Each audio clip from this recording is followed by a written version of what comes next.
Hello, beautiful community. Just a very quick reconnect today to say a couple of words about these incursions by Ukraine-based paramilitary groups into the Kursk and the Belgorod oblasts.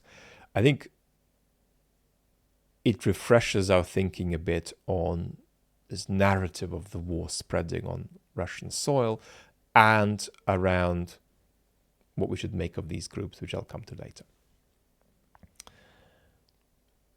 This peacock's tail of effects of the war spreading on Russian soil hasn't peaked yet. We're going to keep seeing it, and we're going to keep seeing more of it. Ukraine does that for at least 2.5 reasons. One is efficacy, particularly military and infrastructure targets. Second reason is for an effect, a mobilizing effect of Ukraine's domestic audience, seeing that Ukraine can carry out operations on Russian soil. This sells very well and has a mobilizing effect and is absolutely part of the logic of much of what we're seeing done on Russian territory. And then the half a factor is the idea that this might create a bit of a ruck or some conflict on the Russian space that might benefit Ukraine. So the thinking could be, well, if we orchestrate a nuisance in the Belgorod Oblast, the response of the local authorities and the central authorities might be so indifferent and incompetent that that's going to get people pissed off, and then something else might happen, and blah, blah, blah, blah, blah. In practice, the predominant effect is actually likely to be consolidation, but the intent is to generate some conflict. But aside from intent and consequence, I think there's something really telling for us to observe here, and that is how little the Kremlin cares for the Belgorod Oblast.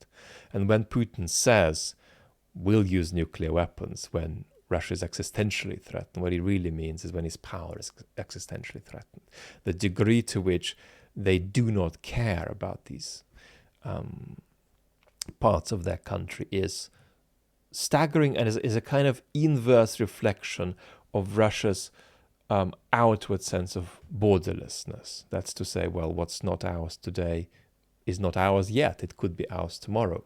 But in the same way, as this unboundedness manifests outward, there is also a kind of borderlessness that is felt inwardly. There's a kind of a lack of serious commitment to all these different parts of the country you're ruling being equally important. That's for us to observe. But what I think is also helpful here is to understand the connection between Western support for Ukraine and what Ukraine does on Russian territory. I mean, you know that with many, but not all Western weapons, Ukraine is restricted in how it can use them.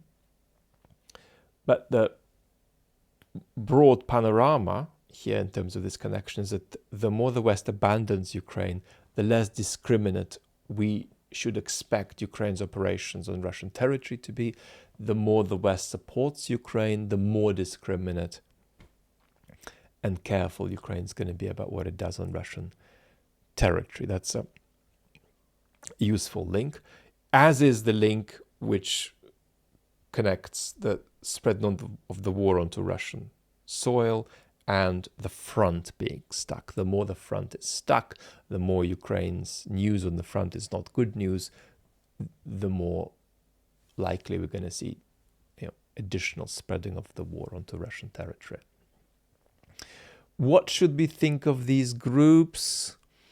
Are they Ukrainian groups? Are they Russian groups? They're Ukrainian groups. Of course, Ukraine is going to say that they're Russian groups, but they're not. That is a PR stunt. If you look at, let's say, the Freedom of Russia Legion, whatever they're called, look at their statements. They're not designed for a Russian audience. They are passed off as though they are, but they're not. It would take 2 minutes to design them for a Russian audience, and they're still not designed for a Russian audience. So that's to say that they don't connect in any way, and they intentionally do not connect in any way with any discourse that could appeal to Russians who might be critical because they're liberal, democratic folks, or because they are feverish imperialist folks, or because they are leftist folks. So all this speech is foreign speech, even though it's in Russian. It's foreign speech. It's got nothing to do with the Russian space. So these are not oppositional groups. They can't be counted as such.